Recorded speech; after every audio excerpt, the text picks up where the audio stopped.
Yes. Okay. Yes. Okay. Minutes from our September 10th meeting. Has everybody had a chance to take a look at those? And if we have any edits or a motion to accept?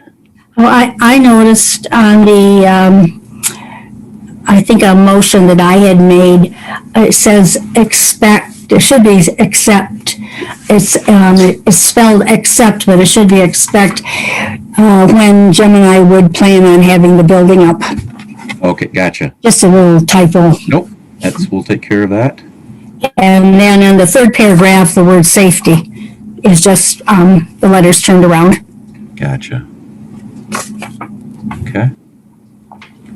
We'll get those changed also. That was all I had on that. Cool. Thanks, Carol. Anyone else? Okay, a motion to approve? So moved. Second. Nancy and Carol. All right, all in favor, just either put your thumb up or say yes. Oh, I think I'm not on camera. Yes. Yes. Yes. Okay. All right. We'll jump right in the agenda then. The big one for tonight that we'll need some action on is for the mural for the community art on the Community Art Center wall. Mm-hmm. We've been working pretty hard, actually, contacting some folks for the larger donations, and we've done fairly well. I have to say, I'm been very, very pleased and very happy with the response we've been getting from folks. As part of our discussion, it was asked, what could the DDA provide for the project, and the project itself is $21,000, what we estimated at for the mural to, from start to finish. Very generous of the Wasner family in honor of Dottie. They put up a $7,500 match, dollar for dollar, to get us over the $12,000 that we need to finish out the 21 after we received our 2 grants from the state of Michigan and from the Gratiot Community Foundation. What we kind of talked about at the fundraising group was that could the DDA provide $2,000 for the project, and we've hit our goal already of what we need for the mural. And what we're telling folks is anything that we raise above and beyond what we need for this mural, we're putting into our fund for our next public art project. And where we're at right now, we can probably get started on that for the following year for another public art project. Currently in our fund balance, we have just over $98,704. So we could easily put that toward this project. Seeing all the work and things that to the right next door at the Gratiot County Players, all the stuff they've done on the outside and currently working on the inside, this would be a nice addition for that alley. And then more long-term, probably the next couple of years, we've had some discussions of capital improvements in the alley, meaning vacate that alley and then turn that into a public space geared toward the arts. So connecting those two uses. So tomorrow evening, the design committee is meeting with the KEB to go over the first design options. So I would hope in the next couple weeks after that, they would narrow down what we're gonna paint, and then start the marketing side of things and lining up community paint dates and all those things. So open up to any questions or. What is the balance after the grants are deducted? $12,900. Oh, okay. Yep, we received $5,600 from the state of Michigan, Michigan Culture and Arts, and then the Gratiot Community Foundation provided us $2,500. I would make a motion that we put 2,000 in. Is there a second to that? Yeah. Okay. All right, Carol and Andy. All right. All in favor of providing $2,000 to the mural project in downtown, say aye or put your thumb up. Aye. Any opposed? All right. Well, thank you. Like I said, even if we don't need it for this project, that can bump us right into getting started on the next one. So it's good things. Exciting. Downtown fire inspections, I wanted to give you all an update on that. Aaron provided a nice quick synopsis of what we've been able to do at this point and what we're hoping to accomplish. We did put together what we're trying not to do something where it looked like we were just trying to pick on a particular building or business. So we came up with a random way of doing that. If you hadn't pulled a building permit in the last 10 years, we had a randomizer pick out some addresses and sent their buildings. And what we're trying to do, obviously, we don't want to scare people into thinking, wow, we're going to walk through. And then next thing you know, when we walk out, you got a $30,000 electrical bill, a bill to bring in an electrician to do something. Our goal is a health and safety walkthrough. When it comes to like looking for things like electrical, what we're looking for is like open boxes, things that aren't connected, that should be connected or disconnected, and egresses, fire extinguishers, those sorts of things, and things that may require some more work or some more intensive rehab. We're just making notes of that, and when they get to the point where they might rehab a building, these are some of the things that we're going to be looking for. So far, so good.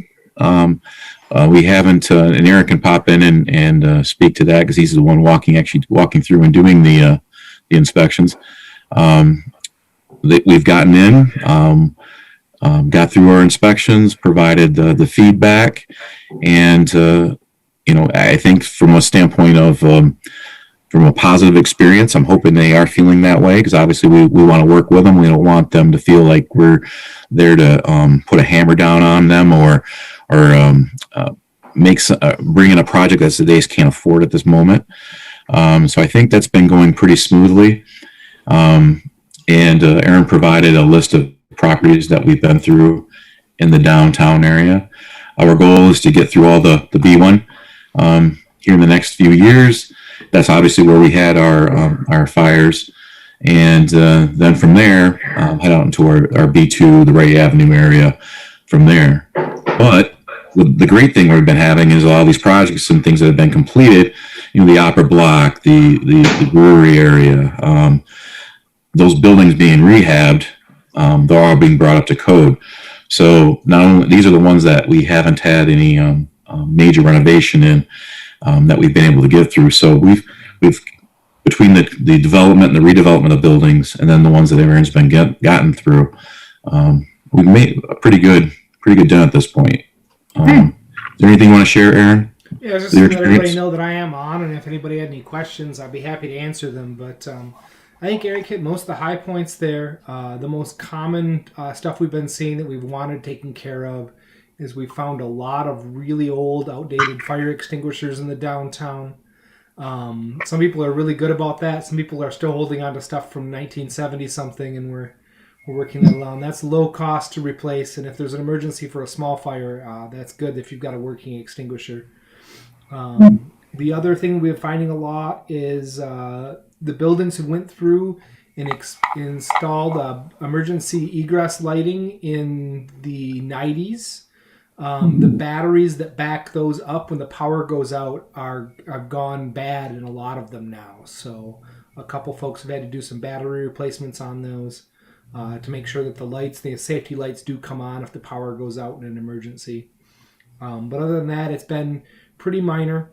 And the main thing we've been doing is just getting a recorded occupancy load limit in the books for everyone that is correct to the fire code, which, like Eric said, gives us that roadmap of where to go forward if we need to when we do some building renovations. So we're looking at getting 10 to 12 a year. We did randomly choose all of those for the next 4 years. I think Eric and I are the only two people that know the order of that list, and we'll probably keep it that way. But If there's any questions, just let us know. Well, it's good. A lot better to be preventive. We're there to work with them. We don't want them to be afraid to reach out to us or try to hide something too. So one building and got into the second one, we probably would have saved a building if we were being able to walk through and check those. It doesn't cost a lot to make sure that it gets put back together.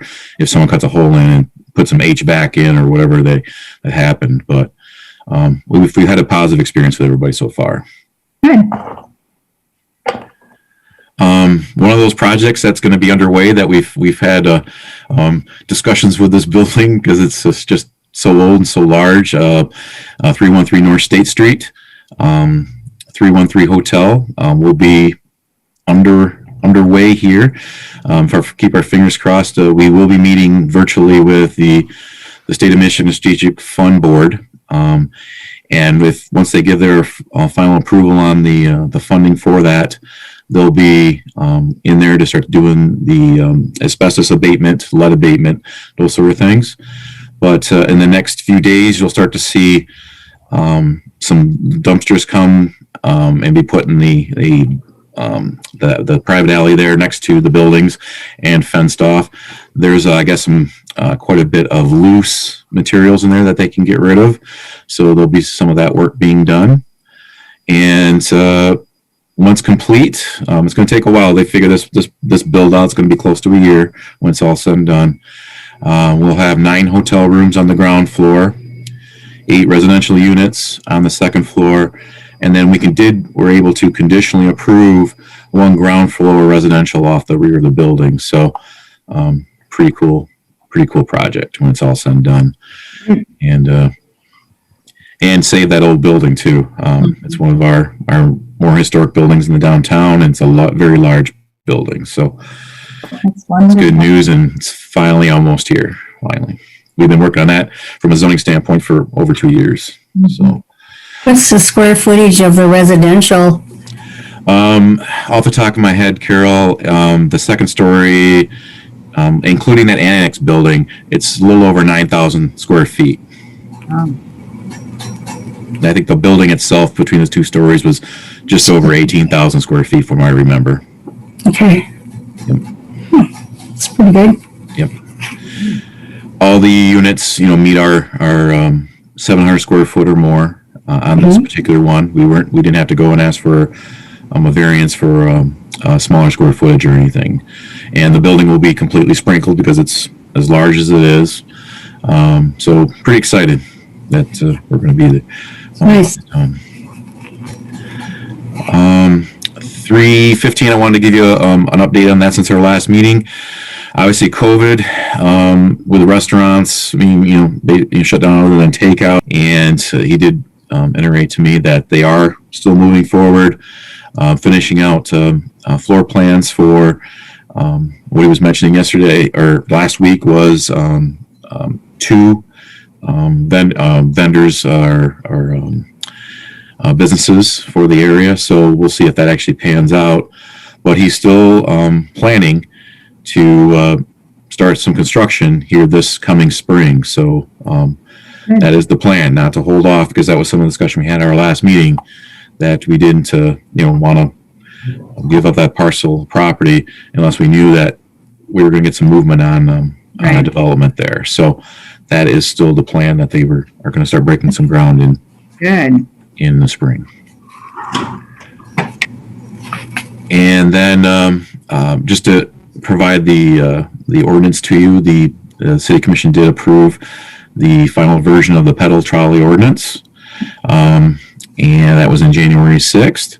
I did provide you an executed copy in the packet here for you. We have spoken with his name's Corey Neal, the individual that was interested in doing this. So him and I have had some back and forth correspondence. And I think we're hopefully going to meet in the next couple of weeks to kind of go over the application, what he needs, and to pull that all together so we can take back an application for their consideration at the City Commission level in the next couple of months. So hopefully by that point we're summertime, mid early summer. Hopefully, maybe we're out of some of the restrictions, and we can, this might be an interesting, fun thing for people to do in town. So, I had a question on page 2, number 6. A natural person. Why is it worded like that? A natural person. that is. Well, we took this from Frankenmuth. It's they must be it's a U.S. citizen thing that you have your card to be able to work in the United States. Okay. Yep, that's what. In that, there's a lot of misspelling and typos and things in that contract. I just wondered if that's going to be corrected before it's handed to anybody. It doesn't look too professional from the city of Alma. Okay. We will get that taken care of, Carol. All right, thanks. We'll get that taken care of.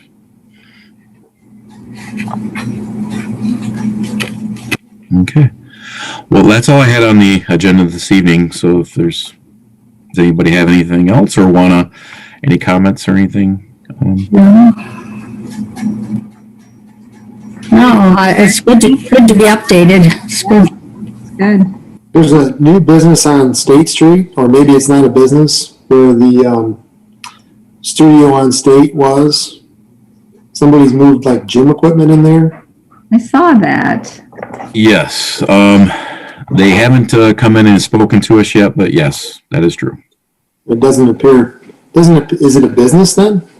My understanding, yes. It's what used to be Snap out at right there behind the Dollar Tree. Oh, Yes. okay. Yep. Noticed that too, Andy. Yeah. Well, that makes more sense than somebody starting it up right now if it's moving from there. Yeah. Anything else, Eric, going on? Just the tomorrow, the Greater Gratiot, they'll be sending out the notification of those folks who received some funding in the Small Business Survival Grant. Okay. That will be happening tomorrow. Correct, Jim?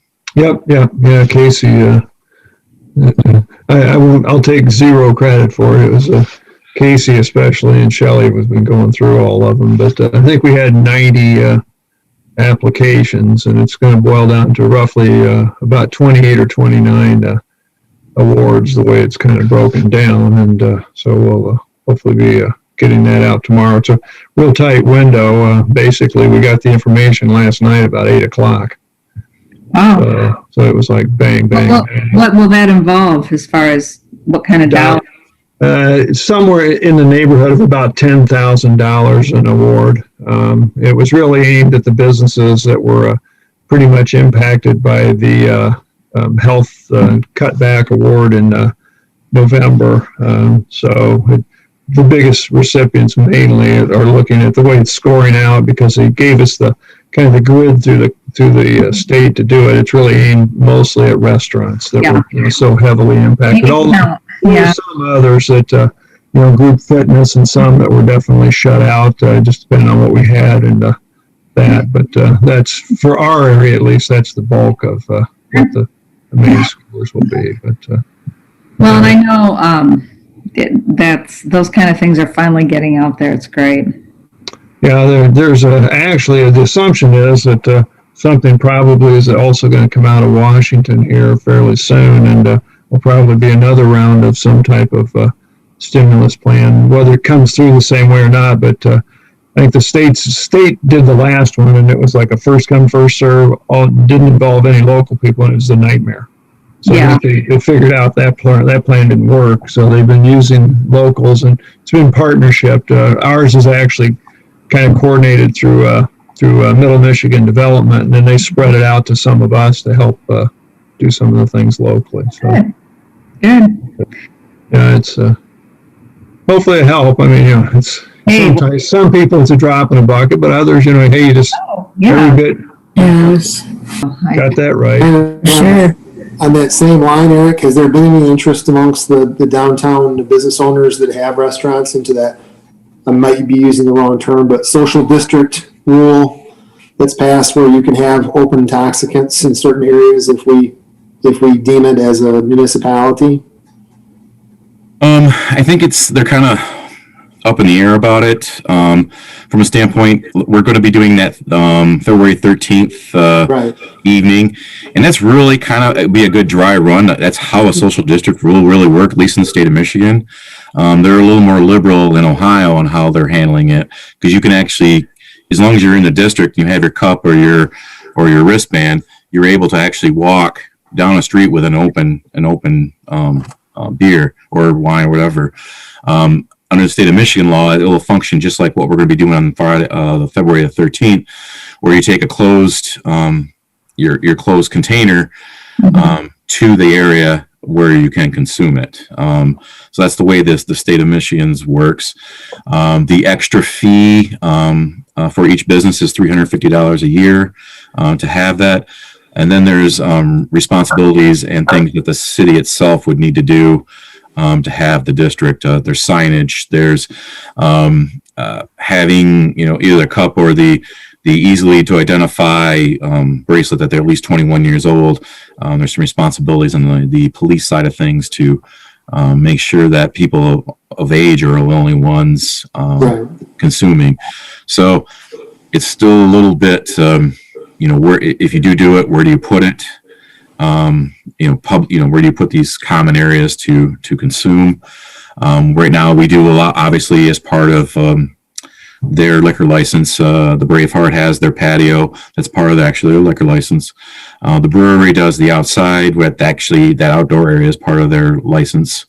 Once the Blockhouse can, do a full year, Anthony and Nick have talked about, going out to the front also, and then, including that into their liquor license. So, I don't know. It's one of those things that would cost extra. Plus, there's some responsibilities we need to do. And does it get us the extra that we need that makes it worthwhile for everybody to do? That's kind of in my mind. I'm willing to do it. I think anything we do to help anybody, we should be doing it.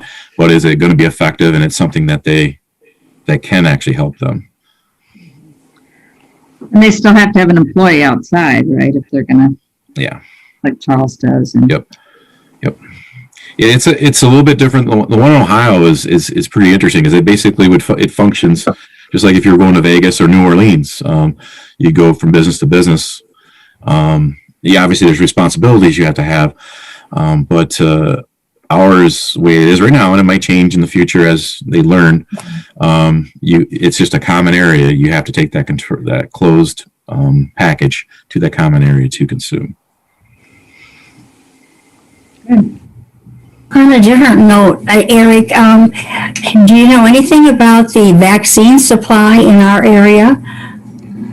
Has our area had enough of the dosages? There's not enough. No. Okay. They went through everybody. Believe me, there's people in line in the queue. If we had vaccines here, we have the people that are ready to get vaccinated. From what we got today, I think Matt was saying that our area, and that includes though Clinton and Montcalm, because it's part of the health district, it was only 9,000 doses. So yeah, obviously more keeps coming, but right now that's last batch we got, I believe Matt said it was about 9,000. So they're getting us vaccinated, and there's plenty of people waiting, so we don't have that issue. Some places they've been talking about, obviously some people don't want to get it. Right now we have plenty of people who are willing and able. Hey, as soon as their number comes up, they're going to go get it. So, Thank you. sooner the better. Yeah. Sooner the better. No kidding. Well, and I just thank you, Eric, for all I know you've done a lot of work on that mural project, and I think that is really, I think that's going to really be the start of something that'll bring people downtown and start that, coming into the community. So yeah, I'm excited. And plus, that alley will look pretty nice, with the Strands already done their work, and this will be done, and Yes. then we just got to jump in there and see what we can do for capital. And people on the pedal cart can, ride right down the alley. And yeah, no, that's all good. very good. Thank you. All right. Anything else from anyone? No, Okay. It'd be nice to have a mural on the west end of town too, so you could see one going both I ways. think it will make it much easier to raise money. Second be easy. Yeah, I think so. So, Yes. All right. Motion to adjourn. So moved.